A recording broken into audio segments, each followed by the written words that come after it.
Breaking news journalist Kommineni Srinivas కి supreme court bail ఇచ్చింది. అమరావతిపై అసభ్యకర వ్యాఖ్యలు చేసిన కేసులో కొమ్మినేని అరెస్ట్ అయ్యారు. ఇక ట్రయల్ కోర్టు 14 రోజుల రిమాండ్ విధించింది. దీంతో కొమ్మినేని సుప్రీంను ఆశ్రయించారు.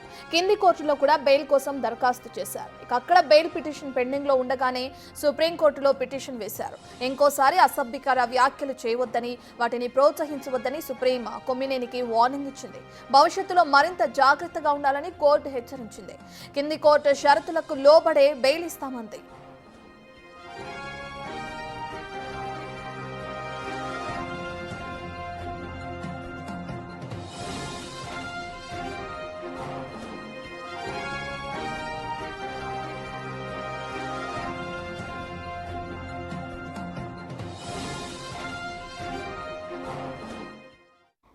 ఇదే అంశానికి సంబంధించిన పూర్తి డీటెయిల్స్ అందించడానికి మా ప్రతినిధి శివ అందుబాటులో ఉన్నారు.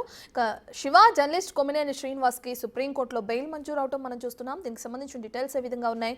సుప్రీంకోర్టులో బెయిల్ వేసినప్పటి నుంచి ఏ విధంగా జరిగినాయి వాదోపవాదనలు కానీ, శ్రీనివాస్ కి సంబంధించి ఎటువంటి షరతులతో కలిపిన బెయిల్ మంజూరు చేయడం జరిగింది?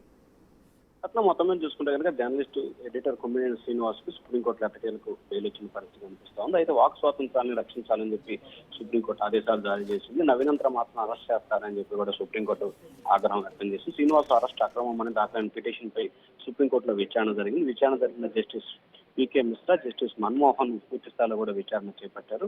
కొమ్మినేని శ్రీనివాస్ ను అక్రమంగా అరెస్ట్ చేశారు. 3 ఏళ్లలోపు శిక్ష పడే నేరాలకు ముందుగా పార్టీ 1 నోటీసు ఇవ్వాలని చెప్పి సుప్రీంకోర్టు చెప్తున్నా ఎందుకు అరెస్ట్ చేశారు అర్థం కావట్లేదని చెప్పి పిటిషన్ లో పేర్కొన్న పరిస్థితి కనిపిస్తుంది. అయితే కొమ్మినేని శ్రీనివాస్ మాత్రం సుప్రీంకోర్టులో దాదాపుగా 40 నిమిషాల పైగా జరిగిన వాదనలకు సంబంధించి కూడా ఆయనకి బెయిల్ మంజూరు చేస్తూ వెంటనే విడుదల చేయాలని చెప్పి సుప్రీంకోర్టు ఆదేశాలు జారీ చేసింది. కొమ్మినేని వెంటనే విడుదల చేయాలని ఆదేశిస్తూ మరొకసారి అమరావతిపై అసభ్యకరమైన వ్యాఖ్యలు చేయవద్దంటూ సుప్రీంకోర్టు ఒక సూచన చేసింది. భవిష్యత్తులో మరింత జాగ్రత్తగా ఉండాలని చెప్పి సుప్రీంకోర్టు కొమ్మినేని శ్రీనివాస్ గారికి ఒక హెచ్చరికనైతే జారీ చేసింది. క్రింద కోర్టు విధించిన షరతులకు లోబడి బెయిల్ మంజూరు చేస్తామని చెప్పి కూడా సుప్రీంకోర్టు చెప్పింది. అయితే ఈ బెయిల్ కి సంబంధించి కూడా సుప్రీంకోర్టు అయితే బెయిల్ మంజూరు చేస్తా ఉంది.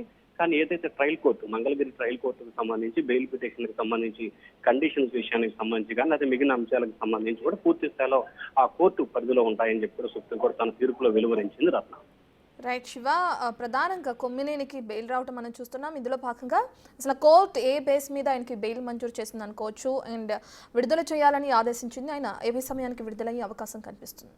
అంటే సుప్రీంకోర్టు ఆర్డర్ కాపీకి సంబంధించి కూడా ఈ రోజు సాయంకాలానికి వచ్చే అవకాశం కనిపిస్తుంది. ఆ తర్వాత ఆర్డర్ కాపీలో ఏమేమి మెన్షన్ చేశారు ఏంటి అనే దాన్ని కూడా పూర్తి స్థాయిలో పరిశీలించి వాటికి అనుగుణంగా మంగళగిరి కోర్టులో సబ్మిట్ చేస్తారు. సో మంగళగిరి కోర్టు కొన్ని కండిషన్స్ అప్లై చేయటమా లేకపోతే ఇంకేదైనా కండిషన్ బెయిల్ సంబంధించి విధి విధానాలని ఖరారు చేయటం అనే దానికి సంబంధించి కూడా మంగళగిరి కోర్టులో విధి విధానాలు ఖరారు చేసిన తర్వాత రేపు సాయంకాలానికి కానీ రేపు మధ్యాహ్నానికి కానీ ఆయన విడుదలయ్యే అవకాశం కనిపిస్తా ఉంది. Right, thank you Shiva.